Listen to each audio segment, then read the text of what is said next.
Educated ভাইরা বলে থাকেন 40 বছর পরে, না, ভুল কথা।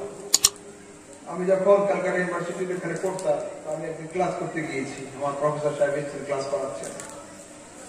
ক্লাস চলতে চলতে আরবি আদব পড়াচ্ছেন, আরবি সাহিত্যের স্যার ছিলেন, বড় প্রফেসর। হঠাৎ করে বলেছেন রাসূল সাল্লাল্লাহু আলাইহি ওয়াসাল্লাম 40 বছর পরে নবুয়ত পেয়েছেন। ক্লাস শেষ হতে আমাকে হাত তুলেছি। স্যার বলছে, what do you want to say, কি বলতে চাও তুমি?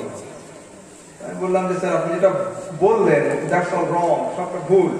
বলছে, হাউ ক্যান ইউ সে, এমন কথা কি করে বলতে পারো তুমি? আমি জি, এক হাদিসের মধ্যে আছে কুনতু নাবিয়্যান ওয়া আদম বাইনা রূহি ওয়াল জাসাদ, আরেক হাদিসের মধ্যে আছে কুনতু নাবিয়্যান ওয়া আদম লা মুনজাতিন ফি তিনাতিহি, আরেকটা হাদিসের মধ্যে আছে কুনতু নাবিয়্যান ওয়া আদম বাইনাল মাই ওয়াত তিন, I was prophet at the time Adam was between water and soil, আমি নবী সেই সময়ও নবী ছিলাম যখন আদম হয়েছিল না। দেখো রাসূল সাল্লাল্লাহু আলাইহি ওয়াসাল্লাম বড় হয়ে সাহাবাদের মজমাতে বলছেন, ইন্নী আরাউ মা লা তারাউনা ওয়া আসমাউ মা লা তাসমাউন, আমি যা দেখি তোমরা তা কেউ দেখতে পাও না, আমি যা শুনি তোমরা তা কেউ শুনতে পাও না। এই কথা তো ছোটখাটো নয়, বড় কথা। হযরত আব্বাস ওনার চাচা দাঁড়িয়েছেন, মুস্তাফা জিজ্ঞাসা করবো? হ্যাঁ জিজ্ঞাসা করো চাচা। আমি তো রাআইতুকা ফিল মাহদি তুনাবিয়াল কমর ওয়া তুশিরু ইলাইহি বিসবাইকা ওয়া আশারতা ইলাইহি মানা, فقال النبي عليه السلام إني رأيت القمر أحدثه ويحدثني ويلهيني عن البكاء وأسمع وجبته حين يسجد تحت العرش। উনি বলছেন রাত ছিল পূর্ণিমার, তুমি দোলনাতে শুয়েছিলে। আরবের প্রথা ছিল এটা, মায়েরা যখন সংসারের কাজে যায় বাচ্চাদের দুটো হাতকে উঁচু করে দিয়ে কাপড় জড়িয়ে দিয়ে যায়, বাচ্চা নিজের হাত রেখে খেলা করে। সেই রকম রীতি অনুযায়ী হযরতে ফাতেমা হযরতে আমিনা রাদিয়াল্লাহু তাআলা আনহা নিজের বাচ্চা মুস্তাফাকে দোলনাতে শুইয়ে রেখে সংসারের কাজে গিয়েছেন। দূর থেকে চাচা ফলো করছেন, দেখছেন আমার নবীর হাত নড়ছে, কখনো কাঁদছে কখনো হাসছে। আর আমার নবীর হাত যদি ডান দিকে যায় খোদার চাঁদ ডান দিকে ঝোঁকে, আমার নবীর হাত বাম দিকে গেলে খোদার চাঁদ বাম দিকে ঝোঁকে। যেদিকে যেদিকে নবীর হাত যাচ্ছিল খোদার চাঁদ সেদিকে ঝুঁকে পড়ছে। জিজ্ঞাসা করছে, রাআইতুকা ফিল মাহদি তুনাবিয়াল কমর ওয়া তুশিরু ইলাইহি বিসবাইকা ওয়া আশারতা ইলাইহি মানা। রাসূল ছোটবেলায় কান্না করছিলে, কখনো হাসছিলে, এর কারণ কি?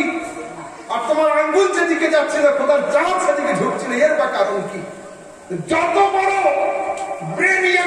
ব্রিলিয়ান্ট স্টুডেন্ট হোক না কেন, ছোটবেলায় দোলনায় শুয়ে কেন কান্না করেছে, কেন হেসেছে, এই কথা কিন্তু কেউ বলতে পারবে না।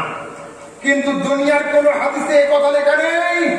রাসূল বলেছেন লা আ'লামু ওয়া লা আদরি, আমি জানি না, এই কথা রাসূল বলেন নাই। রাসূল বলেছেন আমি কেন কান্না করেছিলাম সেটাও জানি, কেন হাসছিলাম আমি সেটাও জানি। সুবহানাল্লাহ, সুবহানাল্লাহ। কেন বলছে রাআইতুকা ফিল মাহদি তুনাবিয়াল কমর? রাসূল কি বলছেন? ইন্নী রাআইতুল কমরা, আরে আমি চাঁদকে দেখছিলাম, চাঁদ আমার জিয়ারত করছিল। সুবহানাল্লাহ। উহাদিসুহু ওয়া ইউহাদিসুনি, আমি চাঁদের সঙ্গে কথা বলছিলাম, চাঁদ আমাকে গল্প শোনাচ্ছিল। ওয়ায়ুলহিনি আনিল বুকা, আর মায়ের বিরহে আমি ছোট মুস্তাফা কান্না করছিলাম। আকাশের চাঁদ বলছে নবী আর কেঁদো না, আর কেঁদো না, মা এখনই তোমার কাছে ফিরে আসবে। এইবার রাসূল যে কথা বলছেন এটা সাংঘাতিক কথা। কি বলছেন?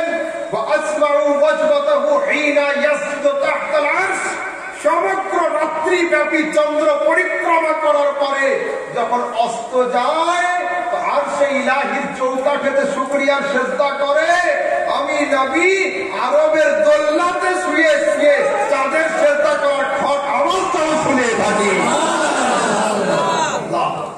আমি নবী চাঁদের খট আওয়াজটাও শুনতে পাই। এইবার শুনুন, মানুষের বয়স যখন বাড়ে শক্তি বাড়ে। আমি যখন 18-20 বছরের ছিলাম একরকম ছিলাম, 6-7 বছরের ছিলাম আরেক রকম ছিলাম, শক্তি কম ছিল। এখন 28-29 আরেক রকমের শক্তি।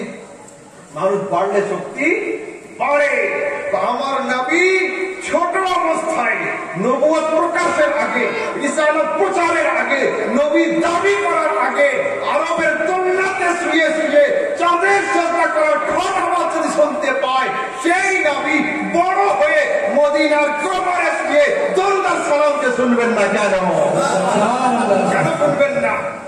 পাকিস্তানের শায়ের বলছেন, পড়ো दुरूद पढ़ो मोमिनो करीने से, हुजूर खुद ही चले आएंगे मदीने से। इमाम अहले सुन्नत 14 शताब्दीर मुजद्दिद आला हजरत बोलছেন, दूर व नजदीक के सुनने वाले को काने वाली करामत पे लाखों सलाम। सुभान अल्लाह। এই বাত শুনুন, একদিকে ছেড়ে এসেছে একটা পড়া, ওইখানে আগে যান। আচ্ছা, রাসূল সাল্লাল্লাহু আলাইহি ওয়াসাল্লাম দরুদ কখন থেকে শুনবেন?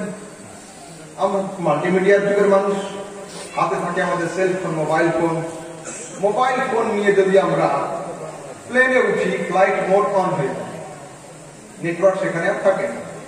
যদি জলজাহাজে সফর করি, লেখা হবে স্পেড আউট অফ কভারেজ, নেটওয়ার্ক সীমার বাইরে। যখন এই নেটওয়ার্কের বাইরে চলে যায়, আপনার কথা কারোর কাছে যায় না, কারোর কথা আপনার পর্যন্ত পৌঁছয় না। আমি জিজ্ঞাসা করছি, এই মুস্তাফা, তোমার মুহাম্মাদি টাওয়ারের পাওয়ার কতটা? মক্কায় গিয়ে পড়লে তবে শুনবে, মদিনায় হজ করতে গিয়ে ইয়া নবী বললে তবে শুনবে, না ভারত থেকেও শুনবে? রাসূল বলছেন, সাল্লু আলাইয়া ইয়াউমাল জুমআতি কাসীরান লিআন্না সালাতাকুম মা'রুদাতুন আলাইয়া। ও জগৎবাসী, তোমরা আমার উপরে বেশি বেশি করে দরুদ আর সালাম পাঠ করো, তোমাদের দরুদ আর সালামকে আমার কাছে পৌঁছে দেওয়া হয়। ইয়া রাসূলুল্লাহ, রাত জেগে দরুদ কালাম পড়ছি, নিজে শোনার ক্ষমতা রাখেন না? হযরতে জিবরাইল নিয়ে গেলে তবে শুনবেন, মালায়েকা নিয়ে গেলে তবে শুনবেন? রাসূল বলেন, না না, জিনিস দুই রকমের, এক হয় চালু, এক হয় রিজার্ভেশন। চালু টিকিটে উঠলে হয়তো সিট হবে, নয়তো সিট হবে না। রিজার্ভেশনের সিট কিন্তু আগে থেকেই কনফার্ম থাকে। তো যারা মুহাম্মদ ছাড়া দরুদ পড়ে, দেখা দেখি দরুদ, শোনাশুনি দরুদ, মুহাম্মদ নেই, হযরত বলছেন ইয়া নবী, ও বলছে ইয়া নবী, এসেছি সুন্নিদের কাছে বলছি ইয়া নবী, মনে মুহাম্মদ নেই, তাদের দরুদ গুলোকে ফেলে দেওয়া হয় না।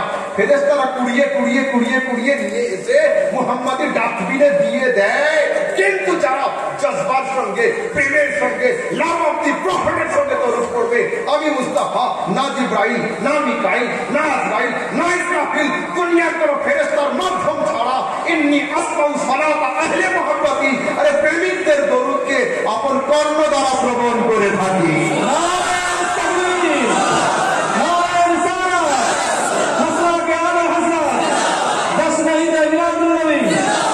नबी का दामन, अली का दामन, नारे तकबीर, नारे रिसालत। আমি প্রেমিকদের দরুদকে আপন কান দ্বারা শ্রবণ করে থাকি। কিন্তু এ প্রশ্ন এখনো ক্লিয়ার হয়নি, কত দূর থেকে শুনবেন? আলহামদুলিল্লাহ, আমি হাদিস ছাড়া কোনো কথা সহজে বলি না। আরে হাদিসের মধ্যে রাসূল বলছেন, আইনামা কুনতুম ওয়া হাইসুমা কুনতুম আসমাউ সালাতাকুম, তোমরা যেখানেই থাকো না কেন, তোমাদের দরুদ আর সালামকে মুহাম্মাদি টাওয়ার ক্যাচ করে আমার কাছে পৌঁছে দিয়ে দেয়। হাদিস। এবার আসুন, দরুদ আর সালাম পড়বেন, এর ফায়দা কি হবে?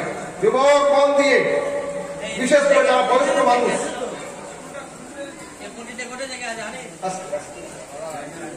শুনুন শুনুন আমার দিকে, দরুদ আর সালাম পড়বেন, এর ফায়দা কি?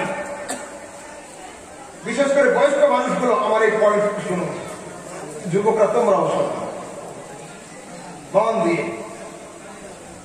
একজন ডাক্তার সাহেব বা বড় অফিসার মানুষ প্রত্যেকদিন 4 হুইলারে করে অফিসে যান। রাস্তার ধারে এক জীর্ণ শীর্ণ ফকির বসে থাকে, বলে আসসালামু আলাইকুম। বাবু কি করবে তোমার?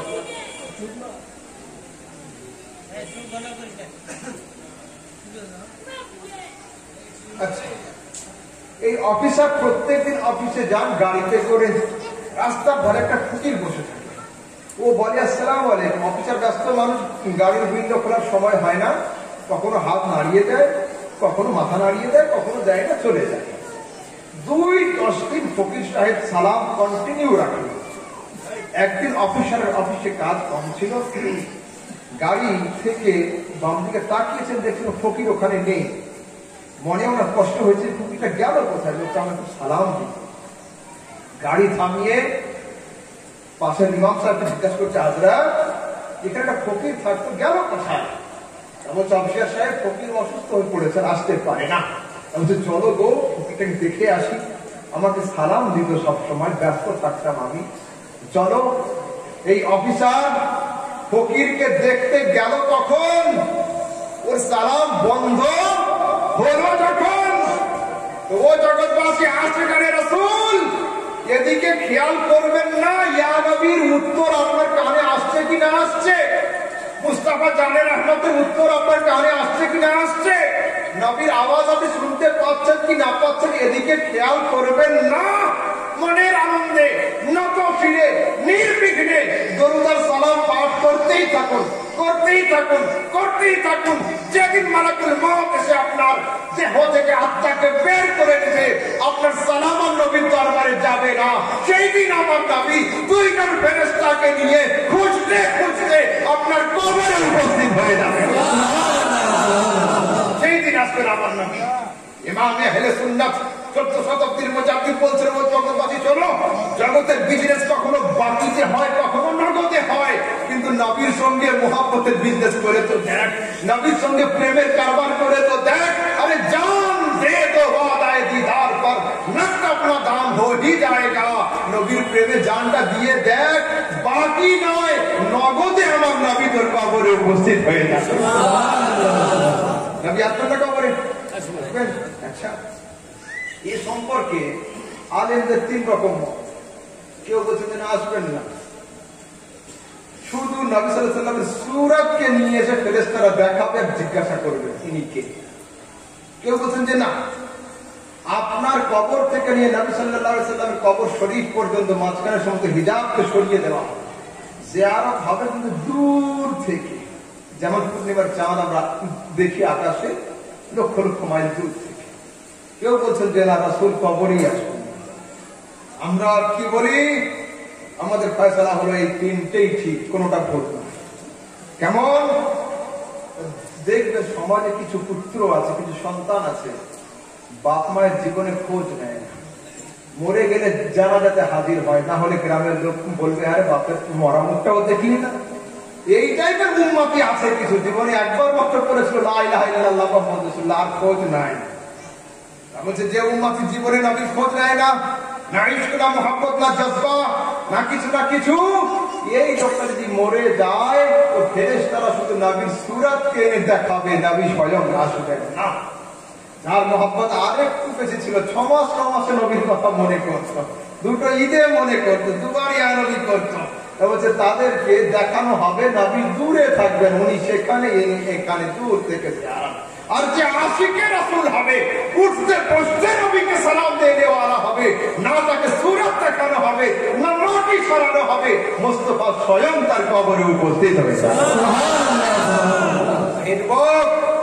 আর আপনারা যদি নবীকে নিজের কবরে চান তো অরিজিনাল ভালোবাসা, অরিজিনাল মুহাব্বত এবং আসল প্রেম নবীর সঙ্গে রাখুন, ইনশাআল্লাহ তাবারক ওয়া তাআলা তিনি আসবেন। কথা যখন এসেই গেল কবরের কথা, প্রশ্নের কথা, তো শুনুন, এই আলোচনাটা আমার শেষে করার ইচ্ছা ছিল, কথা প্রসঙ্গ এলো তো শুনিয়ে দিই। বর্তমান আমাদের আহলে হাদিস ভাইয়েরা কথায় কথায়, এটা হাদিসে আছে, জি হ্যাঁ, যখন বলে হাদিসে আছে,